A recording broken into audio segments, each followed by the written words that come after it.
अब अगर आप ये एक्सप्लेनेशन देख रहे हो तो आई होप आपने इसका पिछला पार्ट देख लिया है, और अगर नहीं तो इसका लिंक मैंने आई बटन और डिस्क्रिप्शन में मेंशन किया है, जिसे देखना ना भूलिएगा, वरना ये वीडियो आपके पल्ले नहीं पड़ेगी। आप फिल्म की शुरुआत में हम रिप्ली, हाइक्स, बिशप और रेबेका को देखते हैं, जो सभी क्राइस्लिप के अंदर स्पेसशिप की मदद से पृथ्वी पर जा रहे होते हैं। लेकिन तब हम उस स्पेसशिप के अंदर एक एलियन को देखते हैं, जो रिप्ली और बाकियों को मारने उनकी तरफ बढ़ता है, और ये एलियन कैसे आया हमें आगे पता चलेगा। तभी उस एलियन का खून जमीन पर गिर जाता है, जिससे जमीन पिघलने लगती है, और उसमें से निकलते हुए धुएं के कारण फायर अलार्म ट्रिगर हो जाता है, जिसके रिस्पांस में फिर स्पेसशिप की है रिप्ली और बाकियों को पॉड की मदद से सबसे नजदीकी प्लेनेट फ्यूरी 161 पर भेज देती है, जो प्लेनेट उसी वेलैंड ऑर्गेनाइजेशन के अंडर में, जिस ऑर्गेनाइजेशन के लिए रिप्ली काम करती है, और इस प्लेनेट में कैदियों को रखा जाता है। आप फ्यूरी 161 पर क्लेमेंस नाम के डॉक्टर को बीच के किनारे रिप्ली घायल अवस्था में दिखाई देती है, इसलिए वो तुरंत उसे अपने कैंप में ले जाता है, जिसके बाद बाकी लोग उस पॉड की तलाशी लेते हैं, जहां दुर्भाग्य से बाकियों की मृत्यु हो चुकी थी,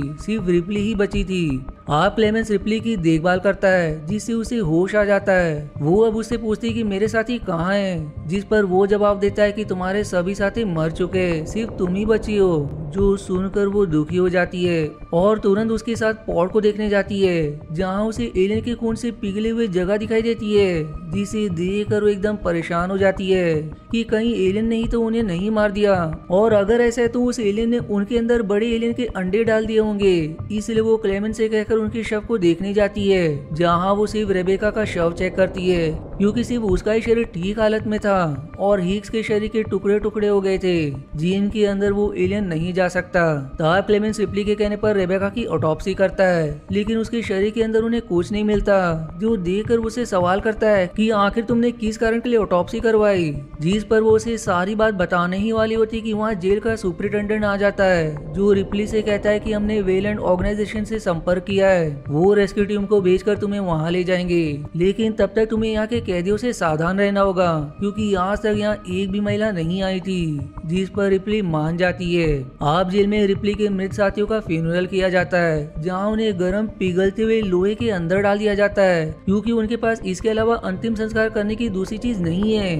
वहीं हम एक मृत जानवर को देखते हैं, जिसे फ्यूनरल के बाद लोगों को खिलाया जाएगा, लेकिन तभी उसके पेट को फाड़ कर वो एलियन बाहर आता है और तुरंत वहाँ से भाग जाता है। दूसरी तरफ हम एक कैदी को देखते हैं, जो एयर शाफ्ट के पास सफाई का काम कर रहा था, और तभी वहाँ उसे उस एलियन की स्किन दिखाई देती है, लेकिन उसे समझ नहीं आता कि आखिर ये क्या है। तब उसे कुछ आवाज सुनाई देती है, और अब वो जैसे उसे देखने जाता है, वहाँ वो एलियन एसिड से उस पर हमला कर देता है, इसलिए वो कैदी वहाँ से भागने लगता है, पर इससे उसका ध्यान फंके की तरफ नहीं जाता, और फिर फंके से टकराने के कारण उसकी मृत्यु हो जाती है। अब वहाँ क्लेमेंस और बाकी आकर चेक करते हैं कि आखिर यहाँ क्या हुआ था। तब क्लेमेंस को वहाँ भी पिघला हुआ लोहा दिखाई देता है, जैसा रिप्ली के पॉड में था, इसलिए वो इसके बारे में रिप्ली को बताता है, जो सुनकर वो घबरा जाती है। वो उसे सवाल करती है कि बिशप कहाँ है, जिस पर वो उसे उसके बारे में बता देता है, इसलिए वो तुरंत वहाँ जाती है, जहाँ उसे बिशप का सिर्फ सर और एक हाथ दिखाई देता है, इसलिए वो उसे उठाकर वहाँ से ले जाती है। इधर कुछ और कैदियों पर वो एलियन हमला करके उन्हें मार देता है, जिससे बाकी कैदियों में हड़कंप मच जाती है। दूसरी तरफ रिप्ली बिशप के सिर को ऑन करके उसे सवाल करती है कि हमारा पॉड स्पेसशिप के बाहर कैसे आया,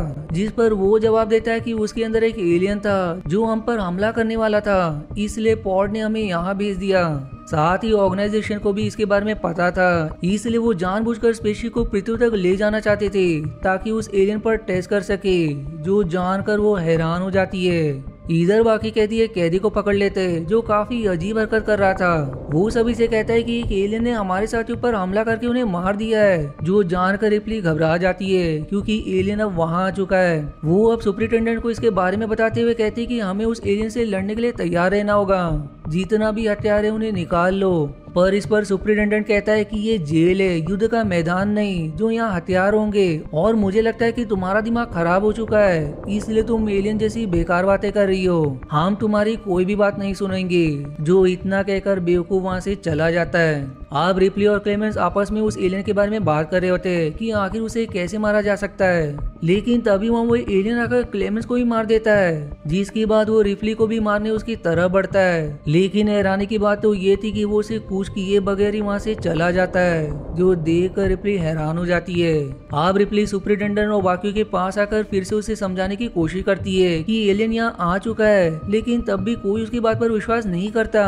पर तभी वो एलियन वहीं आकर सुपरिटेंडेंट को ही मार देता है, जो देख कर सभी घबरा जाते हैं और अब जाकर उन्हें रिप्ली की बातों पर विश्वास होने लगता है। आप सारे लोग मिलकर प्लान बनाने लगते हैं कि वो किस तरह से उस एलियन को मार सकते हैं। तब रिप्ली कहती है कि जेल में कई सारे बड़े बड़े टनल्स है, साथ ही मैंने यहाँ अग्नि पकड़ने वाले केमिकल को भी देखा है, इसलिए मैं चाहती हूँ कि हमें पूरे टनल के अंदर वो केमिकल लगा देना चाहिए, जिसके बाद हम उस एलियन को झांसे में फंसाकर टनल के अंदर लेकर आएंगे और फिर जैसे वो एलियन वहाँ आएगा हम उसे उसके अंदर बंद करके आग लगा देंगे, जिससे वो मारा जाएगा। अब ये प्लान सभी को पसंद आ जाता है, इसलिए सारे लोग टनल्स के अंदर वो केमिकल लगाने लगते हैं। लेकिन तभी वहाँ वो एलियन आ जाता है जो एक कैदी को पकड़कर मार देता है, जिससे उसके पास रखा फ्लेयर नीचे गिर जाता है और फिर उस फ्लेयर के जमीन पर गिरते ही वो जल जाता है, जिससे पूरे केमिकल में आग पकड़ लेती है और फिर एक जोरदार धमाके के साथ कई सारे कैदी मारे जाते हैं। लेकिन बड़ी मशक्कत के साथ उन्होंने उस एलियन को एक कमरे में बंद कर दिया था। अब अगली सीन में कैदी रिप्ली को ऑर्गेनाइजेशन द्वारा आए हुए मैसेज के बारे में बताता है, जिसमें लिखा था कि रेस्क्यू टीम सिर्फ तुम्हें बचाने के लिए आ रही है और जितने भी लोग यहाँ आएंगे उन्हें किसी भी हालत में तुम्हें पृथ्वी पर ले जाना होगा। जो सुनकर रिप्ली हैरान हो जाती है कि आखिर अचानक ऑर्गेनाइजेशन वालों को उसकी फिक्र कैसे होने लगी। दूसरी तरफ वो आदमी जो अजीब हरकत कर रहा था वो उस एलियन को कमरे से आजाद कर देता है, मानो उसके अंदर भी बड़ा वाला एलियन हो। लेकिन जैसे ही वो उसे आजाद करता है एलियन उसे ही मार देता है, जिसके बाद वहाँ सारे लोग आ जाते हैं और अब उस एलियन को वहाँ पाकर एकदम परेशान हो जाते हैं कि आखिर इतनी मेहनत के बाद उन्होंने उसे पकड़ा था तो वो फिर से आजाद कैसे हो गया। तभी रिप्ली को अजीब महसूस होने लगता है, इसलिए वो अपने बॉडी को स्कैन करती है, जिससे अब उसे हैरान कर देने वाली बात का पता चलता है कि उसके अंदर भी एक एलियन है और ये कोई मामूली एलियन नहीं बल्कि दूसरी क्वीन है जो रिप्ली को मारकर बाहर आएगी। तब उसे समझ आता है कि ये काम जरूर उस एलियन का होगा जो रिप्ली के स्पेसशिप के अंदर था, जिसे शायद क्वीन ने स्पेस में जाने से पहले स्पेसशिप के अंदर छिपा दिया होगा और इसी कारण से वो एलियन रिप्ली को नहीं मारा। साथ ही ऑर्गेनाइजेशन वाले भी इसी कारण से रिप्ली को पृथ्वी पर लाना चाहते ताकि वो क्वीन का बायोलॉजिकल वेपन की तरह प्रयोग कर सके। वहीं अब ये चीज जानकर रिप्ली एकदम घबरा जाती है और इधर डिलन नाम का पदरी सारे बचे हुए कैदियों से कह रहा होता है कि हमारे पास बस एक आखिरी रास्ता है उस एलियन को खत्म करने का, हमें उसे झांसे में फंसाकर गर्म लोहे तक ले जाना होगा और जैसे ही वो वहाँ आएगा हम उस पर लोहा गिराकर उसे मार देंगे। लेकिन इसके लिए एक आदमी को अपना बलिदान देना होगा जो एलियन को लोहे तक ले आएगा, जिस पर सारे लोग मान जाते हैं। आप कुछ देर बाद डिलन के पास रिप्ली आकर उसे कहती कि मेरे अंदर उन एलियंस की क्वीन है इसलिए मुझे मार दो। लेकिन वो कहता है कि जब वो एलियन तुम्हें नहीं मारता है तो तुम उसे मारने में मेरी मदद कर सकती हो, जिसके बाद मैं तुम्हें मार दूंगा, जिस पर रिप्ली मान जाती है। आप डिलन और रिप्ली सारे कैदियों को प्लान समझाने लगते हैं कि कौन किस तरह खड़ा रहेगा, जिसके बाद सारे कैदी अपनी अपनी पोजीशन पर खड़े हो जाते हैं ताकि वो एलियन को झांसे में फंसाकर उस गर्म लोहे तक ले जा सके। और फिर तब वहाँ वो एलियन आता है और जो कैदी सबसे आगे होता है वो एलियन को अपने पीछे करके वहाँ से दूसरे रास्ते की तरफ भागने लगता है और फिर वो उस दरवाजे को बंद कर देता है। लेकिन इसमें भी कई सारे कैदी मारे जाते हैं। वहीं जेल के बाहर रेस्क्यू शिप भी आ चुकी थी। इधर उस एलियन को लोहे के पास ले जाने के चक्कर में और भी कई सारे कैदी मारे जाते हैं। तब रिप्ली और डिलन के पास वो एलियन आ जाता है, लेकिन वहाँ रिप्ली के होने के कारण वो डिलन को भी कुछ नहीं करता, इसलिए वो दोनों वहाँ से भागने लगते हैं। तब वो एलियन उनके पीछे पड़ जाता है। वहीं भागते हुए वो दोनों उस लोहे के पास आ जाते हैं। तब डिलन आखिरी चारा बनते हुए रिप्ली को वहाँ से ऊपर भेज देता है ताकि जब तक एलियन उसे मारकर खाएगा तब तक रिप्ली को मौका मिल जाएगा ताकि वो एलियन को लोहे तक ले जा सके।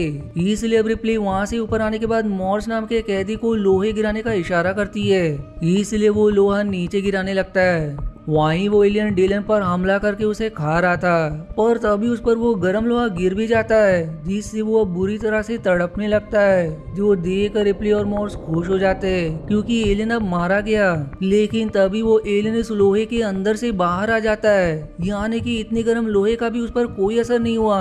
तब मॉर्स अपना दिमाग लगाकर रिप्ली से कहता है कि इसका शरीर लोहे से भी ज्यादा गर्म है और अगर इसके गर्म शरीर पर पानी गिराया जाए तो ये बॉम्ब की तरह विस्फोट हो जाएगा।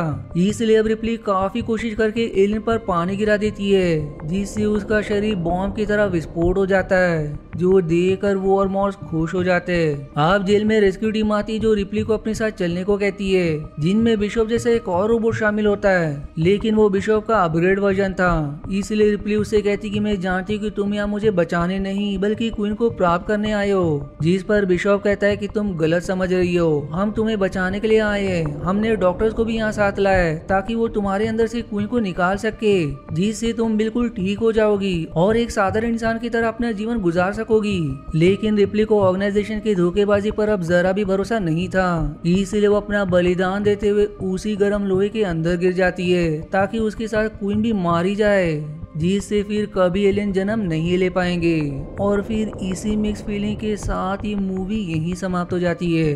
अब अगर आपको इसकी आगे की कहानी देखनी तो आपको इसका लिंक कमेंट या डिस्क्रिप्शन में मिल जाएगा, और अगर नहीं तो मैं इसे जल्दी पोस्ट करूंगा। मिलते हैं अगले एंटरटेनिंग वीडियो में, तब तक के लिए धन्यवाद दोस्तों। आशा है आपको मेरी एक्सप्लेनेशन पसंद आई। यदि हाँ तो प्लीज वीडियो को लाइक करना और चैनल को सब्सक्राइब करके सपोर्ट करना ना भूलें। मिलते हैं अगले एक्सप्लेनेशन वीडियो में, तब तक के लिए धन्यवाद दोस्तों।